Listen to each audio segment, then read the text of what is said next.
जय हिंद साथियों, welcome to self study classes with Sumit Jain YouTube channel में आप सभी का स्वागत है। दोस्तों, आज की कक्षा प्रारंभ हो चुकी है। आज हम पढ़ने वाले हैं पर्यावरण पेडागोजी के कुछ महत्वपूर्ण प्रश्नों के बारे में। ठीक है, ये पर्यावरण पेडागोजी के मोस्ट इम्पोर्टेंट प्रश्नों पर हम चर्चा करेंगे। सभी लोगों से निवेदन करूँगा कि वीडियो को सभी लोग लाइक कर देंगे, वीडियो को शेयर भी करना है और पर्यावरण के लगभग अपने 10 से 11 जो वीडियो हैं वो हो चुके हैं। आप प्लेलिस्ट में जाकर के देखेंगे पर्यावरण पेडागोजी के। ठीक है, और जो है 1 या 2 वीडियो और पर्यावरण पेडागोजी के आपको प्रेषित किए जाएंगे। तो सभी लोग सबसे पहले तो लाइक कर दें और वीडियो को, और एक के बाद आपको प्रश्न का उत्तर बताना है 4 विकल्पों के अनुसार। आपका पहला जो प्रश्न है वो है साथियों, पर्यावरण शब्द निम्नलिखित में से किस शब्द की मूल अभिव्यक्ति करता है?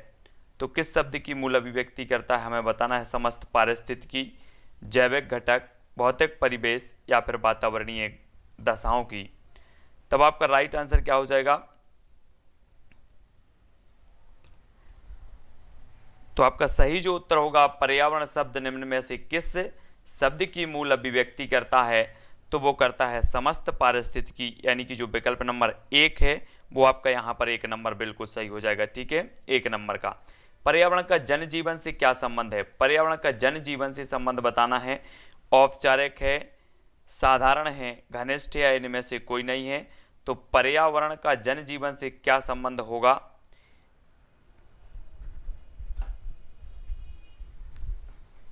तब आपका बिल्कुल सही आंसर है कि पर्यावरण का जनजीवन से संबंध है तो घनिष्ठ संबंध है ना। एनवायरनर किस भाषा का शब्द है आपको बताना है। अंग्रेजी, फ्रांसीसी, हिंदी या इनमें से कोई नहीं। किस भाषा का शब्द है?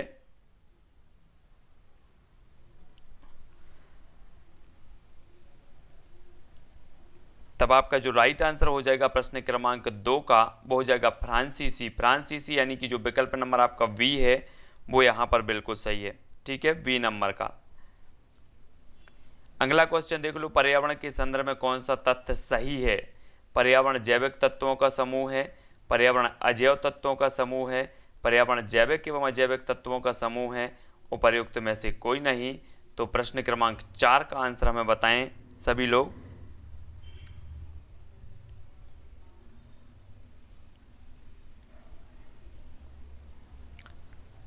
तो पर्यावरण के संदर्भ में कौन सा तथ्य सही है?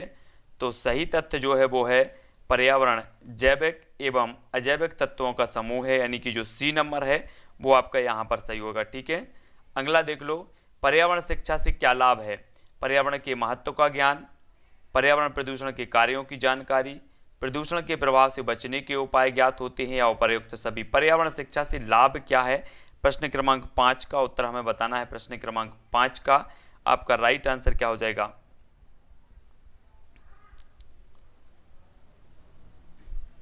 तो आपका हो जाएगा विकल्प नंबर डी। विकल्प नंबर डी यानी कि उपर्युक्त सभी आपके सही हो जाएंगे। पर्यावरण शिक्षा से क्या लाभ है? तो उपर्युक्त सभी आपका डी नंबर सही होगा। ठीक है, अगला क्वेश्चन है, प्राकृतिक पर्यावरण प्रत्यक्ष रूप से प्रभावित करता है तो जनसंख्या के घनत्व को, खान पान को, यातायात के साधनों को या उपर्युक्त सभी। प्रश्न क्रमांक 6 का आंसर हमें बताना है। प्रश्न क्रमांक 6 सभी लोग बताएंगे। प्रश्न क्रमांक 6 मैंने संस्कृत का ओल्ड पेपर आज देखा, संस्कृत का, चूंकि मेरा बैकग्राउंड भी संस्कृत नहीं है और मुझे संस्कृत उतनी आती भी नहीं है ना। तो कुछ प्रश्न तो समझ में आ रहे थे, कुछ प्रश्न समझ में भी नहीं आ रहे थे। तो प्राकृतिक पर्यावरण प्रत्यक्ष रूप से प्रभावित करता है तो आपका डी नंबर यहाँ पर सही होगा। जनसंख्या के घनत्व को, खान पान को, यातायात के साधनों को। 6 नंबर का आपका डी नंबर बिल्कुल सही होगा। पर्यावरण शिक्षा से क्या आशय है? पर्यावरण संबंधी जानकारी, पर्यावरण के प्रभावों की जानकारी या फिर पर्यावरण प्रदूषण एवं नियंत्रण की जानकारी या उपरोक्त सभी। प्रश्न क्रमांक 7 का आंसर हमें बताना है। तो पर्यावरण शिक्षा से क्या आशय है?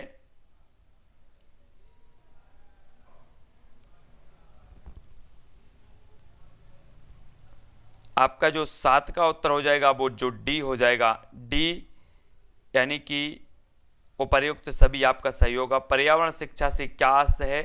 तो उपरोक्त सभी। डी नंबर इसका बिल्कुल सही हो जाएगा।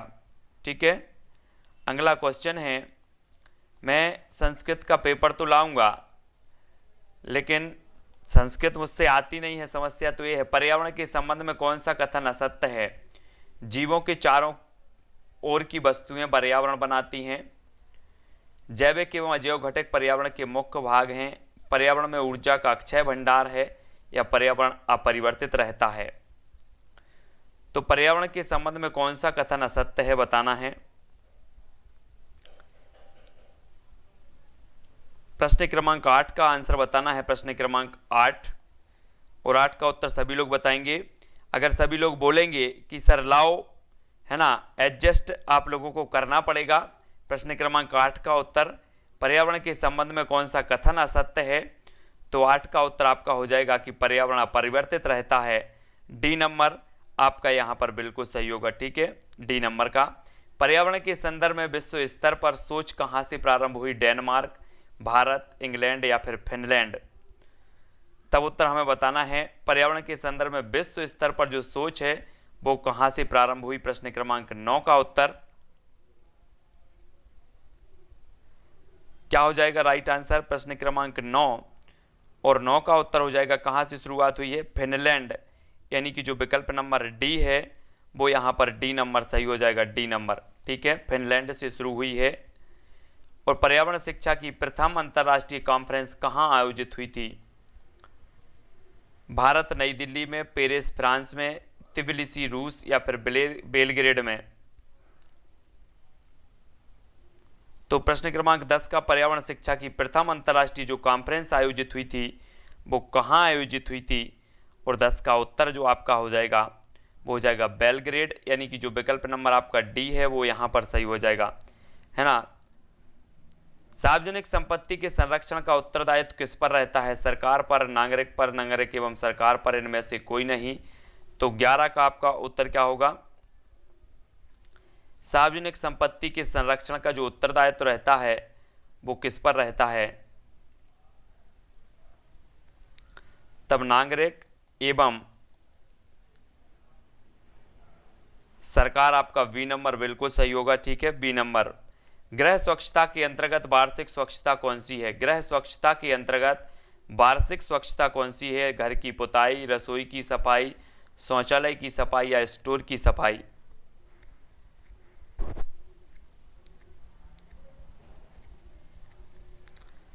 तो प्रश्न क्रमांक 12 का उत्तर आपका हो जाएगा, गृह स्वच्छता के अंतर्गत जो वार्षिक स्वच्छता कौन सी है? तो वो स्वच्छता मानी जाती है घर की पुताई, यानी कि ए नंबर यहाँ पर आपका बिल्कुल सही होगा, ए नंबर। ठीक है, पर्यावरण को शिक्षण में स्थान मिलना चाहिए, प्राथमिक स्तर पर, माध्यमिक स्तर पर, उच्च स्तर पर या उपर्युक्त सभी? प्रश्न क्रमांक 13 का उत्तर हमें बताना है। कोशिश करते हैं संस्कृत वालों का संस्कृत लाएं, है ना, लेकिन मैं पेपर देख रहा था अभी 1 घंटे से, उसी पेपर को देख रहा था, कुछ प्रश्न तो मुझे भी समझ में नहीं आ रहे थे। पर्यावरण को शिक्षण में स्थान मिलना चाहिए, तो 13 का आंसर हो जाएगा प्राथमिक स्तर पर, यानी कि ए नंबर आपका सही हो जाएगा, ए नंबर प्राथमिक स्तर पर। पर्यावरण शिक्षा का पाठ्यक्रम होना चाहिए एक समान, आयु के अनुसार, शैक्षिक स्तर के अनुसार, आयु एवं शैक्षिक स्तर के अनुसार। तो पर्यावरण शिक्षा का पाठ्यक्रम होना चाहिए, कैसा होना चाहिए? 14 का उत्तर। तो प्रश्न क्रमांक 14 का उत्तर होगा आपका डी, डी यानी कि आयु एवं शैक्षिक स्तर के अनुसार। ठीक है, आयु एवं शैक्षिक स्तर के अनुसार डी नंबर आपका यहां पर बिल्कुल राइट होगा। सामान्य से विशिष्ट की ओर किस शिक्षण विधि में अपनाई जाती है? प्रश्न क्रमांक 15 का, आगमन विधि, निरीक्षण विधि, निगमन विधि या क्रियाकलाप विधि?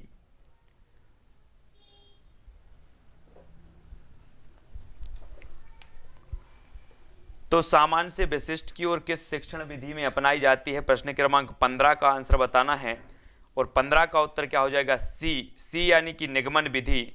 यहाँ जितने भी साथी हैं और संस्कृत का बैकग्राउंड किसका रहा है वो कमेंट में बताएंगे। सामान्य से विशिष्ट की ओर किस शिक्षण विधि में अपनाई जाती है? तो आपकी निगमन विधि यहाँ पर सी नंबर सही हो जाएगा। ठीक है, कुमारी हेलेन पार्श्वहर्षनिकी ने किस विधि का निर्माण किया है? मांटेसरी का, डाल्टन का, किंडरगार्टन या प्रोजेक्ट विधि का? किसका है बैकग्राउंड संस्कृत का? प्रश्न क्रमांक 16 का आंसर हो जाएगा डाल्टन विधि का क्या है, यानी कि बी नंबर यहाँ पर सही हो जाएगा, डाल्टन विधि। ठीक है, निम्न में से कौन सा शिक्षण प्रक्रिया का अंग नहीं है?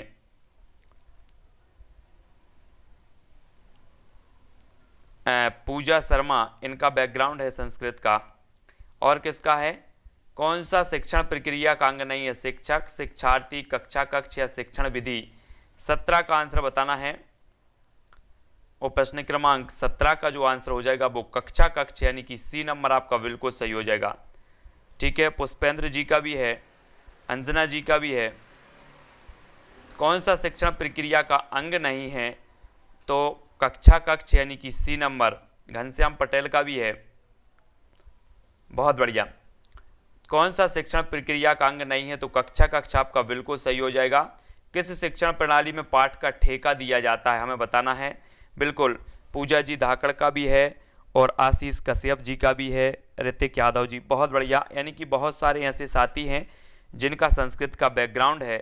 तो संस्कृत का पेपर मैं लेकर के आऊँगा, सभी लोगों को क्या करना है, हेल्प करते हुए पढ़ना है। ज्योति जी का भी है, बहुत बढ़िया। तो किस शिक्षण प्रणाली में पाठ का ठेका दिया जाता है? तो वो दिया जाता है ए, यानी कि डाल्टन में, ए नंबर, डाल्टन विधि में। बहुत बढ़िया, डाल्टन विधि आपका सही हो जाएगा। यहां पर देखो, किस शिक्षण विधि को बालोद्धान विधि कहा जाता है? दीपा चौधरी जी का भी है। तो किस शिक्षण विधि को बालोद्धान विधि कहा जाता है? किंडरगार्टन, प्रयोगात्मक, करके सीखना या फिर प्रोजेक्ट विधि? तो अपने क्लास में बहुत सारे ऐसे साथी हैं जिनका बैकग्राउंड संस्कृत से है, मतलब पढ़ने में सभी लोगों को मदद मिलेगी। और 19 का आपका राइट जो आंसर हो जाएगा वो हो जाएगा किंडरगार्टन। किस शिक्षण विधि को बालोद्धान विधि कहा जाता है? तो वो कहा जाता है दोस्तों किंडरगार्टन को। ए नंबर आपका यहाँ पर सही हो जाएगा। ठीक है, ए नंबर। अज्ञात से ज्ञात की ओर किस शिक्षण विधि में अपनाई जाती है? सुकराती विधि, निगमन विधि, सह संबंध विधि या निरीक्षण विधि? 50% संस्कृत वाले हैं, यानी कि 20 का आंसर हो जाएगा निगमन विधि। बहुत बढ़िया आंसर। निगमन विधि यहाँ पर अज्ञात से ज्ञात की ओर किस विधि में अपनाई जाती है? तो आपका 20 का जो उत्तर हो जाएगा वो बी नंबर यहाँ पर बिल्कुल अधिकांश लोगों ने सही बताया है, बी नंबर, है ना। अगला है भ्रमण निम्नलिखित विधि का उदाहरण है?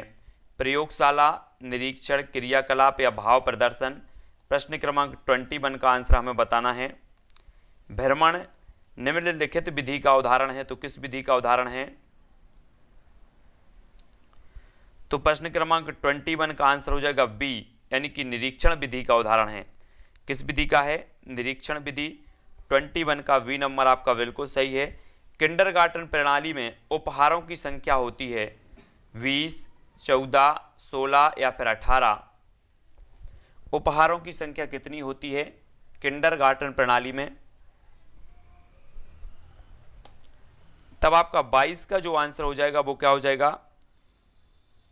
ए, यानी कि आपका जो उत्तर है वो 20 सही हो जाएगा यहां पर। ठीक है, क्रियाकलाप का विचार शिक्षा क्षेत्र में स्थापित करने का प्रणेता माना जाता है, तो किसे माना जाता है? अरस्तू को, रूसो को, एडम्स को या स्पेंसर को? क्रियाकलाप का विचार शिक्षा क्षेत्र में स्थापित करने का प्रणेता माना जाता है, तो किसे माना जाता है? 23 का आंसर हमें बताना है। तब आपका राइट आंसर हो जाएगा क्या? रूसो। रूसो, यानी कि जो विकल्प नंबर आपका बी है वो यहाँ पर क्रियाकलाप का विचार शिक्षा क्षेत्र में स्थापित करने का प्रणेता माना जाता है रूसो साहब को। बी नंबर आपका राइट हो जाएगा। स्थूल से सूक्ष्म की ओर किस शिक्षण विधि में अपनाई जाती है? करके सीखना, आगमन विधि, प्रयोगात्मक विधि, निरीक्षण विधि? स्थूल से सूक्ष्म की ओर किस शिक्षण विधि में अपनाई जाती है? 24 का आंसर बताना है।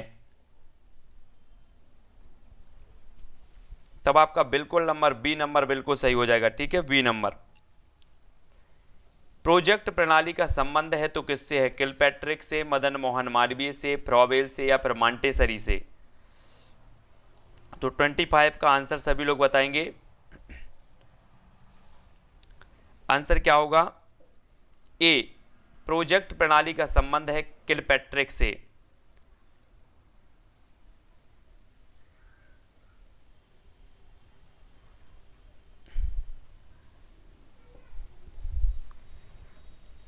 ह्यूरोस्को या ह्यूरिस्टिक जिसे कहा जाता है ना, का अर्थ क्या है? ह्यूरोस्को का अर्थ क्या है? मैं खोजता हूं, मैं जानता हूं, मैं निरीक्षण करता हूं, इनमें से कोई नहीं। तो 26 का आंसर सभी लोग बताएंगे।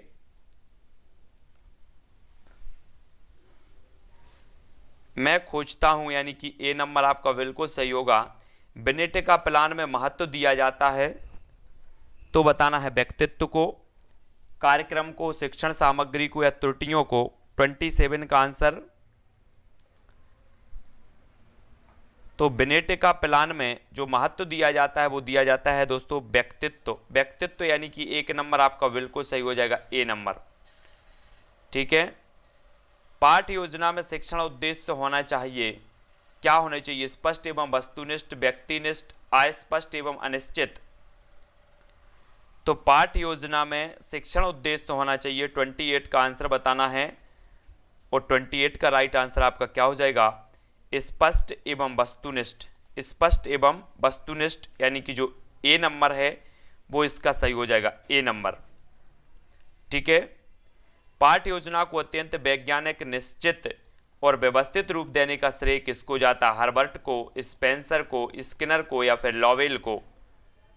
तो 29 का उत्तर बताना। पाठ योजना को अत्यंत वैज्ञानिक, निश्चित और व्यवस्थित रूप देने का जो श्रेय जाता है वो किसे जाता है? तो वो जाता है हर्बर्ट। हर्बर्ट यानी कि जो विकल्प नंबर 1 है वो बिल्कुल सही हो जाएगा। ठीक है, 1 नंबर। दृश्य श्रव्य शिक्षण सामग्री है तो कौन सी है? ब्लैक बोर्ड, चलचित्र, टेप रिकॉर्डर या मॉडल्स?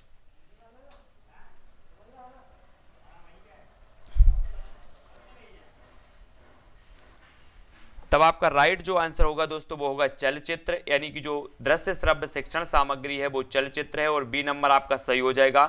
यहाँ पर अपने 30 क्वेश्चन कंप्लीट होते हैं पेडागोजी के। ठीक है, याद रखो। और अब जो अपनी मैं कोशिश कर रहा हूँ 4 बजे संस्कृत की क्लास लाने की। ठीक है, और 4 बजे सभी की अगर हेल्प रही और रिस्पॉन्स अच्छा रहा तो संस्कृत की क्लास आगे बढ़ेगी, है ना। एक क्लास आप तक ला रहा हूँ 4 बजे, जस्ट बाद में आपका 4 बजे 15 मिनट बाद 10 मिनट बाद आपकी क्लास आएगी, है ना। और बिल्कुल सभी को एकदम अच्छे से जो है क्या करना है, सपोर्ट करना है, सभी लोग पढ़ सकें ताकि अच्छे से। ठीक है, बहुत बढ़िया।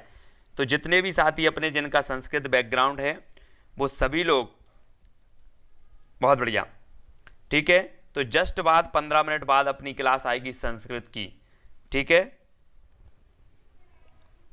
तो इस क्लास को यहीं पर अपन विराम देते हैं और अच्छा अगर अपना वो रहा बैकग्राउंड है, मतलब रिस्पॉन्स रहा, तो संस्कृत की क्लास को कंटिन्यू रखेंगे, है ना। ठीक है, तो इस वीडियो को सभी लोग लाइक करेंगे और वीडियो को सभी लोगों को शेयर भी करना है। ठीक है, जय हिंद। 15 मिनट बाद संस्कृत।